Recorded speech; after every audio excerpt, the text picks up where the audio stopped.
Soalan yang ketiga, jelaskan bagaimana yang disebut negara hukum rule of law, bagaimana kalau negara tidak membuat hukum sebagai panglima.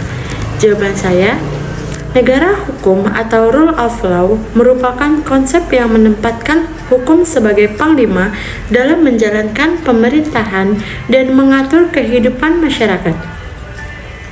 Prinsip ini menegaskan bahwa semua individu, termasuk pemerintah dan penjabatnya, harus tunduk dan patuh terhadap hukum yang berlaku. Tidak ada yang dikecualikan dari aturan tersebut. Negara hukum menjamin bahwa kekuasaan pemerintah dibatasi oleh hukum, sehingga tidak dapat bertindak sewenang-wenang terhadap warganya. Di sisi lain, ketika sebuah negara tidak menerapkan prinsip negara hukum dan tidak membuat hukum sebagai panglima, berbagai masalah dapat muncul. Kekuasaan pemerintah menjadi tidak terbatas yang dapat mengarah pada penyalahgunaan kekuasaan dan pelanggaran hak asasi manusia.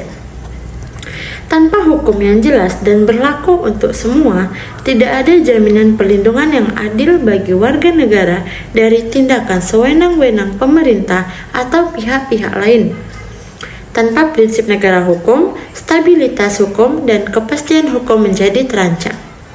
Investasi dan pertumbuhan ekonomi sulit untuk berkembang di lingkungan yang tidak dapat diatur secara konsisten dan hukum yang berlaku.